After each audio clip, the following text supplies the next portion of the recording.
It's been a running joke in the Metal Gear community that series creator Hideo Kojima always says that each game he directs will be his last one, yet he keeps coming back. His own team jokes that he has Miyazaki syndrome, a reference to the legendary anime director with a similar habit of coming back for one more film. Some have theorized that Kojima proclaiming each game to be his last is just a marketing gimmick, and he never actually intended to leave the series behind. But this isn't the case at all. Kojima adamantly believes in the need to pass the torch to future generations, and he imbues these values into each of his games. So even after I die, I still would love to have the Metal Gear Solid series continue. But as a creator, of course, I want to do something new, and I don't want to be limited to Metal Gear forever, right? So of course, I have tried in the past. I've tried to hand Metal Gear off to other people within the studio, and I've tried to raise people up so that they have the ability to take over. And I think since Metal Gear Solid 3, I've tried this and actually did hand it off and have other people come up with the story and come up with the game design. But for some reason, it just never really works out, and I end up having to step in again to take charge and kind of fix things here and there, and just get sucked back in, unfortunately. Unfortunately, for various reasons, Kojima never reached the point where he was comfortable with leaving behind the franchise he created, but it's not for lack of trying. For instance, during the development of Metal Gear Solid 2: Sons of Liberty, he had his team write down and submit ideas for the game, most likely to get them thinking in terms of game design innovation. This is how we got Looking Around Corners and the Bomb Defusal mission. At one point, Kojima tried to hand the series over to Shinta Nojiri, director of the acclaimed Game Boy Color spin-off Metal Gear Ghost Babel, known in the West as simply Metal Gear Solid, as well as both Metal Gear Acid games for PSP. But Nojiri opted to leave Kojima Productions in order to make an original IP, Never Dead, which ended up killing his career. What? I was super far away from that! In order to understand why Kojima never left the Metal Gear franchise, until he was forced to, it's important to understand Kojima's relation with his own work.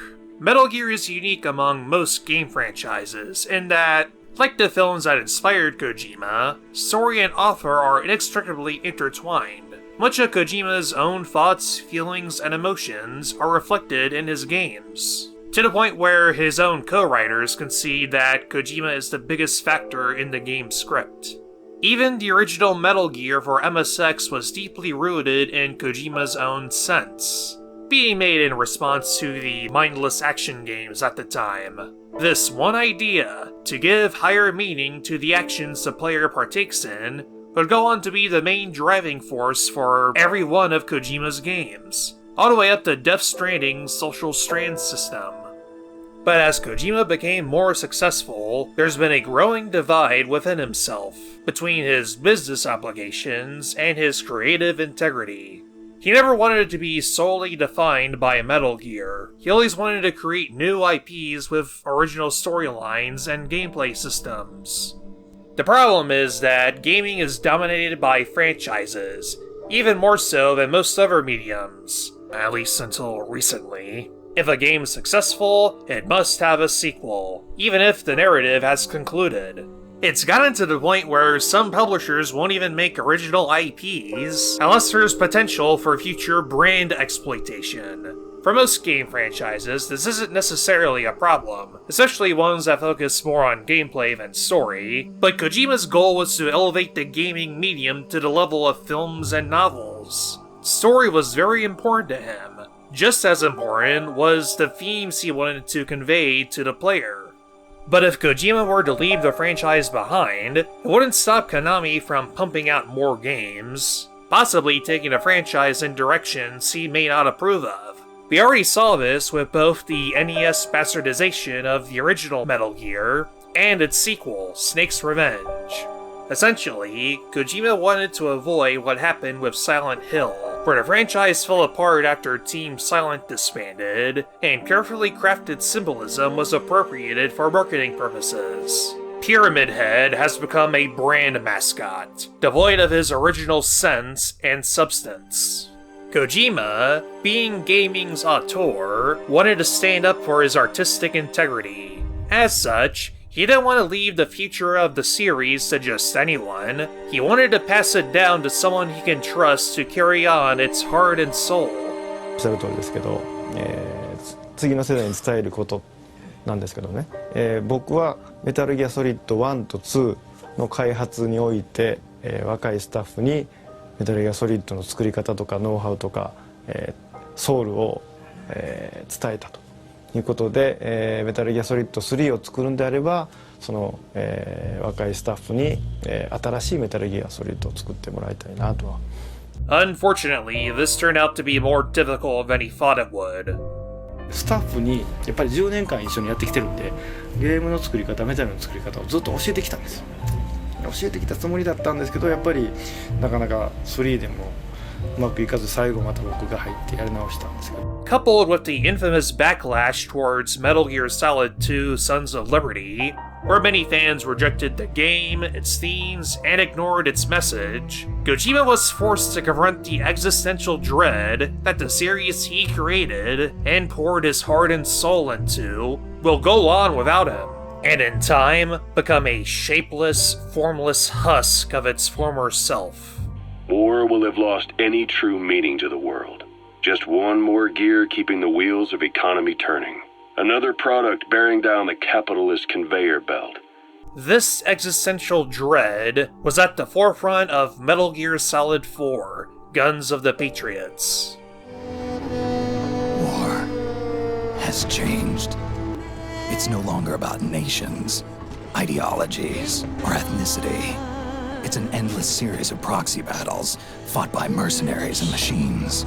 Although Kojima always intended to write the game, he wanted to leave directing duties to the next generation at Kojima Productions. But after circumstances such as death threats from fans, he reluctantly returned to the director's chair. But during the conceptual phase of development, Kojima began to wonder if his message had truly gotten through, both to fans and his team. Each previous Metal Gear Solid game had a one-word theme revolving around what we pass down to future generations. Genes, memes, and how the scene of the times affects the selection process for genes and memes. But Kojima soon realized that there's some things you can't pass on. Even though a person may reproduce and pass on their genes, and can create and spread memes, ultimately a person's will, thoughts, and emotions dies with them. When you take a mentality and fix it in a solid shape, put it out there in the hands of people, it can only begin to decay. No mentality can last forever. When the body dies, the will dies with it. Thus, Kojima arrived at Guns of the Patriots' one-word theme, sense. そういうこともあって、やっぱり伝えていかなあかんこともあるんですけど、伝わらないこともあるんじゃないかっていうのが今回のテーマで、伝えられないものがセンス。Most people understand that the game is a commentary on the rise of first-person shooter military games like Call of Duty or Halo. It's so easy for them to get absorbed by these war games. And before they know it, they're in the PMCs holding real guns. They think it's cool to fight like this. They think that combat is life. They don't need a reason to fight. After all, for them, it's only a game. In the world of Metal Gear Solid 4, war has become just another commodity, where lives are consumed and shit out, like a candy bar. War and its consumption of life has become a well-oiled machine. But the thing that doesn't get appreciated nearly enough is how the game is also a commentary on Kojima's fears for what the series could become without him. That the series itself could fall victim to this very cycle. The proxies were only one small part of the vast cycle that Zero created. It created a new world without substance. The tropes of past Metal Gear games are recycled, taking new forms, but without their original substance, because substance isn't profitable. In the end, they're no more than a program. All they can do is repeat the same pattern over and over again. Old villains are brought back in some form or another, plot points like Foxeye and GW become relevant again, many of the great mysteries of the saga have been reduced to nanomachines, and logical narrative conclusions were undone to satisfy whiny fanboys who hate feminine men with feelings. I have always been alone. Guns of the Patriots even goes so far as to reframe the entire Metal Gear saga as being the result of someone failing to pass down their will to future generations. Both Major Zero and Big Boss sought to fulfill their own interpretations of the boss's will, but they each reach radically different, yet equally wrong, conclusions. There was nothing left of the boss's noble will in their struggle. All that remained was hatred, a passion to destroy one another. And the end result of this ideological warfare is a system of controlled chaos, a perverse fusion of the Patriots and Outer Heaven, a world that both Zero and even MSX-era Big Boss would have been appalled by. That's what they really represented. Uniformity without individual will, without change. In this new world, there were no ideologies, no principles, no ideals, not even the thing she treasured most, loyalty. There was only the war economy. It was a colossal error in judgment, one Zero couldn't possibly have foreseen. The war economy is the embodiment of everything Kojima feared was the inevitable fate of the series after he leaves. Where there's no point to anything, just another mission, just another day in a war without end. Kojima himself likened his situation to the plight of Old Snake, as a legendary hero who feels out of place in a world without sense and substance. So, what do you think? Is your age of heroes finally over? The growing need for PMCs has led to the creation of a more reliable, cost-effective supply of elite soldiers, augmenting the soldiers' existing experience and psychological fortitude. But a soldier's gotta have more than that. The times have changed, Snake. Just like Meryl. But like Snake, Kojima won't go down without a fight. I'm not like the PMCs. I don't need your money. 最後に残った人の意志とか生き様とかそういったものの代表が年老いてもなおかつ戦い続けるスネークであり僕であるっていう。 Like Snake, Kojima comes out of retirement one last time to put his sins to rest, set the record straight, and do what he can to pass his sense down to the next generation. You still have your youth. Don't waste it. You can start over. From here on, this is my fight. We tore the world apart. Made your life a living hell.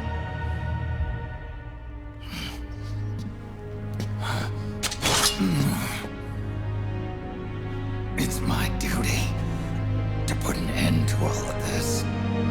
And when the system is destroyed, the cycle is finally broken, and the characters are allowed to return to their logical endpoints. At long last, the next generation finally has a chance to shine.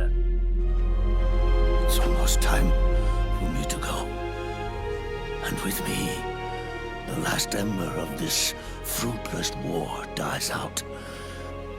And at last, those old evils will be gone. Once the source of evil returns to Zero, a new one, a new future will be born. Metal Gear Solid 4's optimistic ending represented Kojima's hope that he had, finally, been able to pass down his heart and soul to the next generation of Kojima Productions. まだちょっと決めてませんけど、若いクリエイターにディレクションを委ねて僕は一歩引きながら、新しいメタルギアの誕生をこう一緒に見ながらっていうそういうイメージ、次回は、プロデュースをしながら、自分のゲームはオリジナルの全く新しいものをそれこそ10年ぐらい前の企画なんですけど、それが一番濃いんですよね。実現するとしたらどうやって作ろうかなとか、あるいはその背景をもっと調べないといけないんで、いろんな本も読まないといけないですし、取材もしないといけないんで、それをこういろいろ考えながらやってるとこう時間がすぐ経ってしまうので、まあなるべく考えないように、今はメタル本のことだけ考えながらっていう感じです。小島監督は本作でメタルギアを離れ、新たなゲーム開発に向かう。だがメタルの遺伝子は語り継がれ、次の世代に受け継がれるだろう。花が種をまくように思いは残される。Unfortunately, it didn't turn out like that. Kojima ended up returning to direct the PSP installment, Metal Gear Solid Peace Walker. He felt that, due to generational differences between himself and his younger team, they might have a hard time understanding the game's Cold War subject matter. Though Kojima hoped that Metal Gear Solid Rising, a side story, would help acclimate the younger team in working on a big-budget console Metal Gear game without his guidance. So then, after Metal Gear Solid 4, I started to really seriously think about this again. Okay, how can I escape? So then that's when I thought, oh wait, maybe if it's a spin-off, then maybe, there'll be a little bit more flexibility and I could leave that to some younger staff. So that's where Rising came into the picture, and I'm really trying to be hands-off with that and leaving that to the new team. But of course, I also want to take the numbered series, the official canon Metal Gear, and also hand that off to someone. But then the project became such an aimless, developmental disaster that it had to be scrapped, outsourced, and rebooted into Metal Gear Rising Revengeance. But despite the game now taking place after Metal Gear Solid 4, the system itself still persisted. The Patriots, they knew war was good for the economy. 4 years later, their legacy lingers on. The memes. They left us their great isms. Nationalism, unilateralism, materialism. The Patriots planted the seed. We don't need them around to filter and foster their memes any longer. We're spreading them just fine ourselves. Every American man, woman, and child. We're all sons of the Patriots now! Worst of all, everything that Solid Snake did for Raiden no longer mattered, as he embraced his old name, rather than find a new one. Someone once told me, you can find your own name, and your own future. After that, I dropped Jack for good. Jack is back.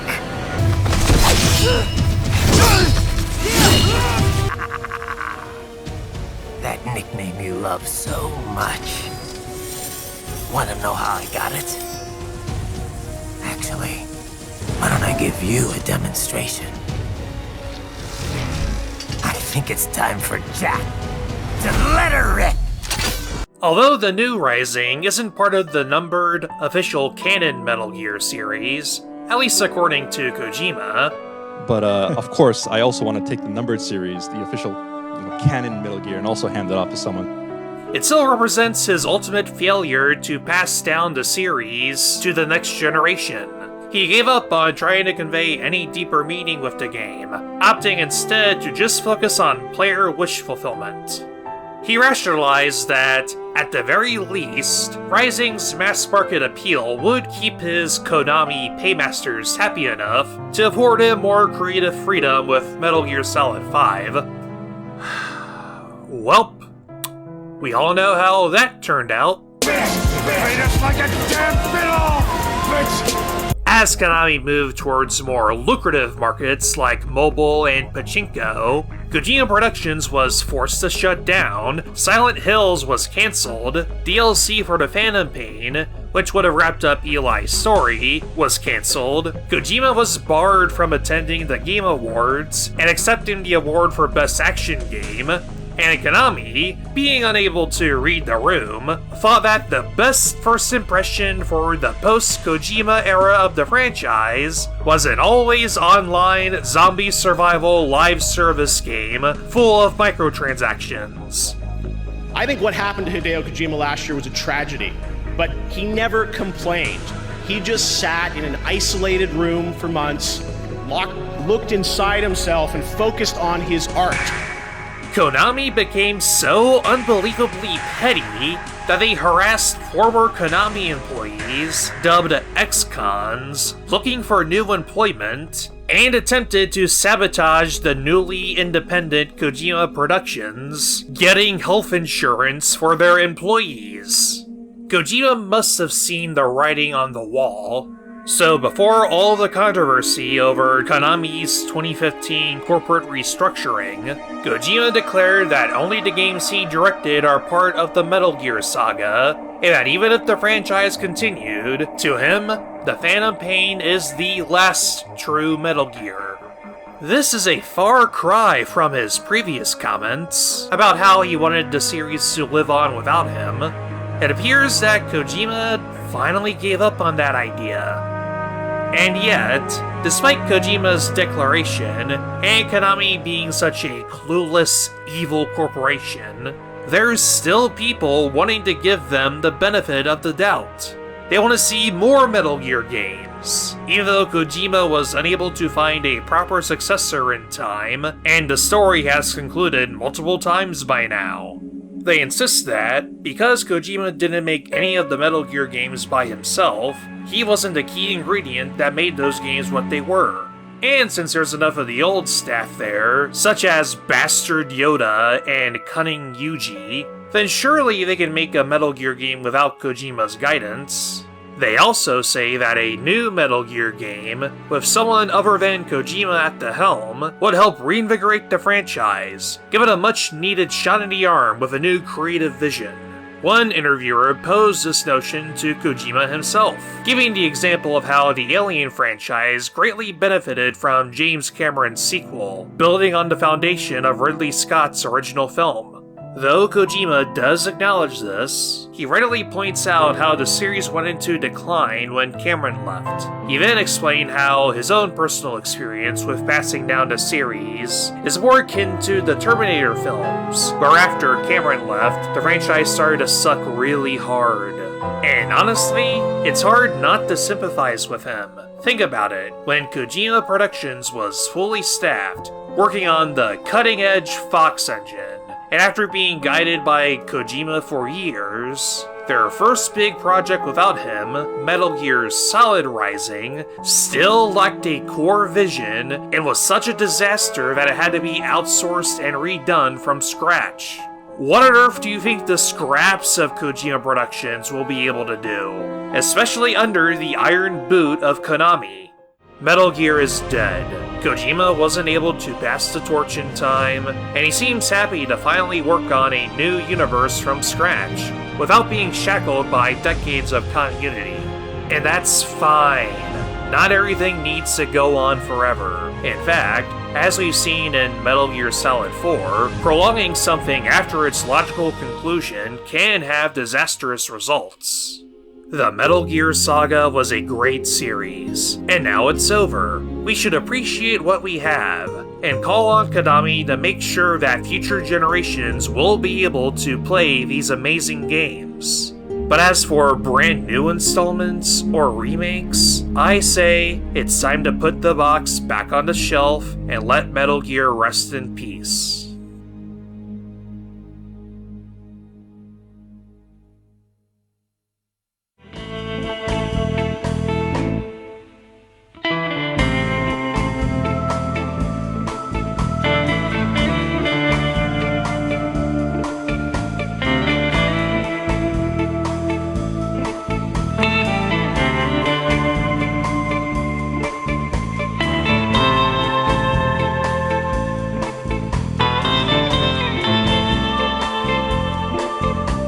Well, actually, there was one person Kojima thought could inherit the series.